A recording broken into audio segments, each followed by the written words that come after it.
Some might tell you I'm crazy. Some might say I'm insane. I say I'm normal, because I am. I am normal. But I'm also crazy insane. And why can't I be all three?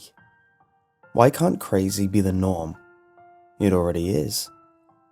The most brilliant minds were also the most unstable. The more you know, the more you learn, the less you want to know. Please restrict yourselves from reading these until it is between 3 and 4 in the morning. Do not read these if you have an itch under your skin, behind your eye, on the back of your brain, etc. within the past hour. The more you follow those, the longer I can bring you more information. These are signs that you are being windowed.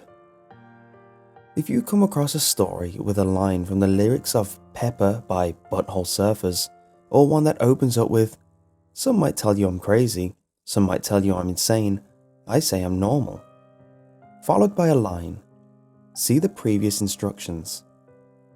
If you come across a story that opens up with, "The following is a glimpse at the end of the universe.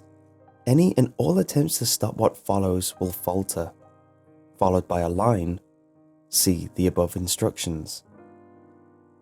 The reason for such odd openings is so that you can easily recognize my work without giving away to others that it is my work. This is for my continued safety and your continued entertainment. This is a story of when I last did the window ritual.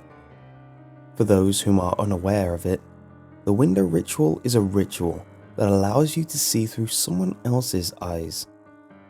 If you want an explanation on how to do the window ritual, of which is only known by the spirits and those of the true mind, I won't tell you. I'll leave the mystery a mystery. There I was, in another's mind. Their eyes were mine, and I saw what I was never meant to see. It is theorized by many scientists that our isolation to our own mind means that one person's view is completely different from another person's, often demonstrated by what the color red would look like from person to person. But it goes much deeper than that. We all see different planes of existence. The plane I see is the plane most see, or as those of the true mind refer to it, Cassis. Cassis is the plane that most of us see because of evolution. Those that saw this plane stayed alive longer, as it is the most useful of the planes, in a practical and social sense. But this is not entirely true, as there are planes much more useful than this one. But those who saw into those planes ascended, as you'd say. Cassis is just one though, and there exists at least one person who observes each of the others on this earth. Most of those whom you'd call insane observe either the gamma plane, called so because it was the third discovered other than our own. It was discovered by a Greek woman in ancient Greece, also known as Lockgis or Mogis. The one I saw was a very rare plane, seen by maybe 2 people who weren't native to it, including myself. The other was the starter of the true mind, who could see all planes in equal measure, native to none. This plane was named by him in his only recently found manuscript of the planes, Stagis. But enough lore. Lore is boring, and pounding you with the true mind's lore is probably bad for my health anyways. I found myself in another's mind. Their eyes were mine. Or did I already say that? Stagis is best described as the uncanny valley plane. Think Cassis, but everything a bit off. Just enough to be unsettled. Viewing the entire world through the eyes of these would, of course, drive even the strongest minds to insanity. The eyes of a man through which I saw the plane were obviously in a mental ward. The walls were padded, but it was just so barely off. It's hard to describe just how it was wrong, but to my best abilities, it was like having white curtains, seeing them every day, all your life. Then one day, you find them green instead, and you can't think of any good reason why, but at a constant surprise and mistrust. Now, revisiting the last paragraph, after a day or two, I realized that just typing an ominous sentence about it is just not the same as seeing it yourself, nor the least bit creepy. But nothing can even come close to actually experiencing it, to actually seeing it. The whole room gave me an uneasy feeling, from the ceiling to the walls, to the floor, to the door, to the occupants' occasional legs. Everything was like being wrapped in a warm blanket, only to realize later it was human skin, and hastily fling it off you and hate yourself for enjoying its warmth. Every time you look at it, you get a sick, revolting feeling, how easily your trust was misplaced. The man I looked through fidgeted and looked around frantically, as if looking for familiarity. He found himself particularly unsettling, as the few views of his legs, he was in a straitjacket of course, he looked away immediately.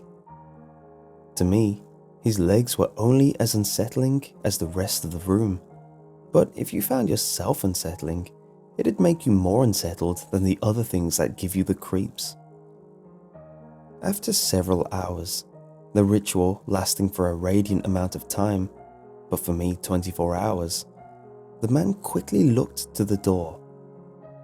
Because the ritual only allows sight, I could not hear the noise that brought about this action, but apparently the warden had brought a meal. The man stumbled over to the tray from his corner and began devouring it, shivering from having to move towards such sights.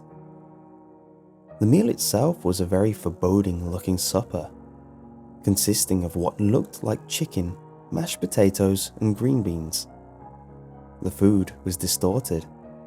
The chicken was clearly a chicken leg and breast, yet somehow I still couldn't be sure of what part of a chicken it could have possibly come from. The potato mound seemed quite regular, yet still found some way to be skewed unnaturally and going off at odd angles. The green beans were somehow normal, completely undistorted and not unsettling, which gave an unsettling thought of why. The following hours, the meal being relatively uneventful beyond the initial visuals, were just as uneventful. All that happened was that the man shambled back over to his corner and sat there. Only then did I realize that I hadn't seen him blink at all. The thought only dawned on me when I noticed he would be sleeping soon. The problem with 24-hour windowing, let's call it, is the sleep. Your mind does not get rest during this, nor your stomach get food or your thirst get water. Though it is not the longest the ritual can go for, it certainly isn't the shortest. See, the inside of someone else's eyelids can be a very boring event. But surprisingly, the man sat straight up, continuing to twitch and look around. For the next 13 hours, from a 6 p.m. dinner to a 7 a.m. breakfast is what I'm going with, nothing happened, and the sight still remained unsettling, like those curtains from earlier suddenly turning blue a few weeks later, but again constantly. Again, a tray entered the room, but this time the man was looking at the door when it happened. As I expected, a small flap opened and a tray slid in. Before the flap closed, I made out the waist of a person and could feel the unease make me pee myself. If every other person looked like this, I'd be insane too. If just the waist of another person made me pee myself, I'd probably crap bricks at the sight of a whole body. My mind was too paralyzed by fear to really see it clearly enough to describe it, but I don't think I could. The man sat there for a while, suddenly not moving. The best I could guess was that he was just as paralyzed as I was, until eventually he got up and moved over to the tray. It was then my trance was broken. I had a fellow member there to bring me out of it prematurely if something happened, and he took me peeing my pants as a sign to get me the hell out. I'm supposed to record what plane I saw in a tome of planes and found it to be unmarked, meaning no one else has seen it and recorded it.